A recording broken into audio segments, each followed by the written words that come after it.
नमस्कार।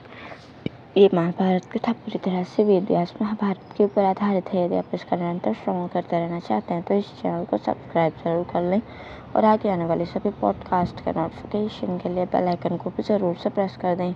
अब हम सुनेंगे संवर्तक मरुत को स्वर्ण की प्राप्ति के लिए महादेव जी के नाम में स्तुति का उपदेश करना, मरुत की संपत्ति से बृहस्पति का चिंतित होना और उनकी प्रेरणा से इंद्र का मरुत के पास अग्नि को भेजना। संवर्त कहते हैं, राजन, हिमालय के पृष्ठभाग में मृंजवान नामक एक पर्वत है जहाँ भगवान शंकर सदा तपस्या किया करते हैं। उस पर्वत पर रुद्रगण, साध्यगण, विश्वदेव, वसुगण, यमराज, वरुण, अनुचरों सहित कुबेर, भूत, पिशाच, अश्विनी कुमार, गंधर्व, अप्सरा, यक्ष, देवर्षि, आदित्य, मरुत और यातुधानगण सब और से घेर कर उमापति महादेव जी की उपासना करते रहते हैं। उनका श्री विग्रह तेज से जाज्वल्यमान रहता है। संसार का कोई भी प्राणी अपने चर्म चक्षुओं से उनके स्वरूप को नहीं देख सकता। वहाँ न तो अधिक गर्मी पड़ती है, न विशेष ठंडक, न वायु का प्रकोप होता है, न सूर्य के प्रचंड ताप का। उस पर्वत के ऊपर किसी को भूख और प्यास नहीं सताती, बुढ़ापा और मृत्यु का प्रवेश नहीं होने पाता तथा दूसरा कोई भय भी नहीं रहता। उस पर्वत के चारों ओर सूर्य की किरणों के समान चमकते हुए स्वर्ण के अनेकों शिखर है। अस्त्र शस्त्रों से सुसज्जित कुबेर के अनुचर अपने स्वामी का प्रिय करने के लिए उन सुवर्ण शिखरों की सदा रक्षा किया करते हैं। वहां जाने के पश्चात तुम पहले जगत विधाता भगवान शंकर को नमस्कार करके फिर इस प्रकार स्तुति करना, भगवान आप रुद्र, शितिकंठ, पुरुष, सुवच्छा, कपर्दी, कराल, हर्यक्ष, वरद्रक्ष, उषा के दांत उखाड़ने वाले, वामन, शिव, याम्य, अव्यक्त रूप, सद्वृत, शंकर, क्षेम्य, हरिकेश, स्थाणु, पुरुष, हरिनेत्र, मुंड, कृत, उत्तरण, भास्कर, श्रुतीर्थ, देवदेव, रहंस, उष्णशी, सुवक्त्र, सहस्त्राक्ष, मीढवान, गिरीश, प्रशांत, यति, चिरवाशा, बिल्वदंड, सिद्ध, सर्वदंडधर, महान, मृगव्याध, धन्वी, भव, वर, सोमवक्त्र, सिद्धमंत्र, चक्षुष, हिरण्यबाहु, उग्र, दिशाओं के पति, लेलिहान, गोष्ठ,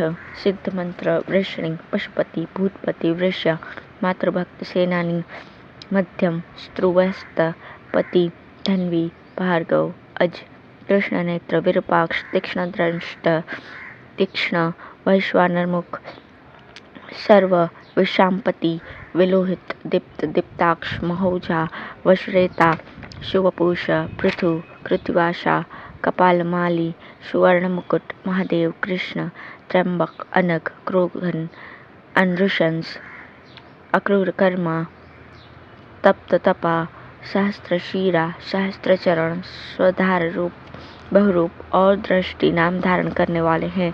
आपको मेरा प्रणाम है।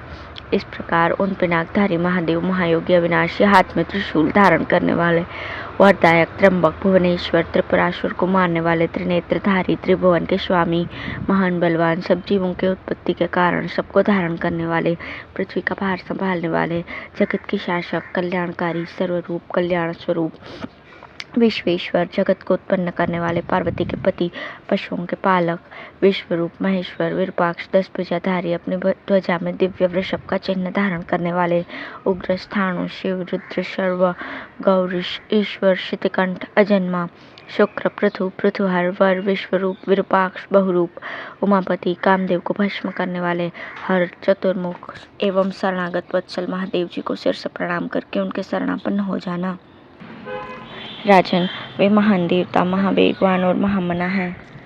उनके चरणों में मस्तक झुकाने से तुम्हें स्वर्ण की प्राप्ति होगी। सुवर्ण लाने के लिए तुम्हारे सेवकों को भी वहां जाना चाहिए। संवर्तक का ये वचन सुनकर राजा मरुत ने वैसा ही किया। इसी से वे यज्ञ का सारा संभार लौकिक रूप से सज्ज करने लगे। उनके कारीगरों ने वहां रहकर सोने के बहुत से पात्र सज्ज किए।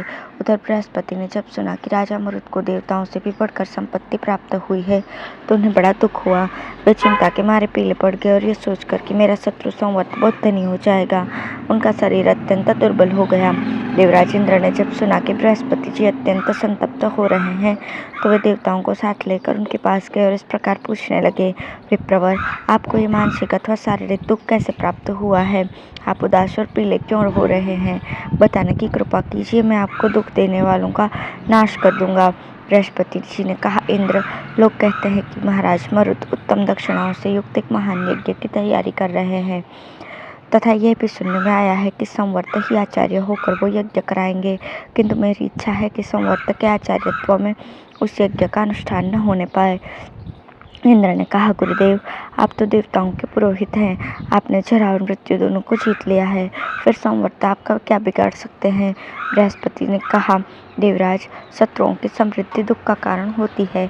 मेरा शत्रु संवर्त समृद्धशाली होना चाहता है, यही सुनकर मैं उदास हो रहा हूँ। तुम कोई न कोई उपाय करके संवर्त अथवा राजा मरुत को कैद कर लो। यह सुनकर इंद्र ने अग्निदेवता से कहा, अग्निदेव, यहाँ आओ, मैं तुम्हें राजा मरुत के पास भेजता हूँ। उनकी संपत्ति लेकर बृहस्पति जी को उनके पास पहुँचा दो। वहाँ जाकर राजा से कहना कि बृहस्पति जी ही आपका यज्ञ कराएंगे तथा वे आपको अमर भी कर देंगे।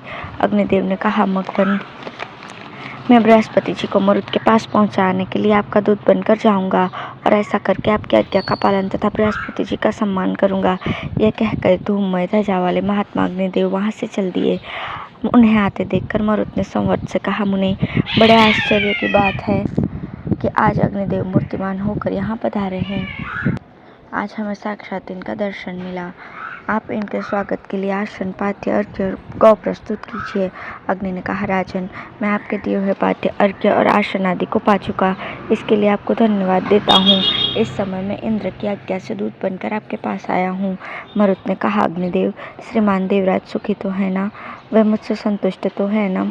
संपूर्ण देवता उनकी आज्ञा के अधीन रहते हैं ना? ये सब बातें मुझे ठीक ठीक बताइए। अग्निदेव ने कहा, राजन, देवराज इंद्र बड़े सुख से हैं और आपके साथ अटूट मैत्री जोड़ना चाहते हैं।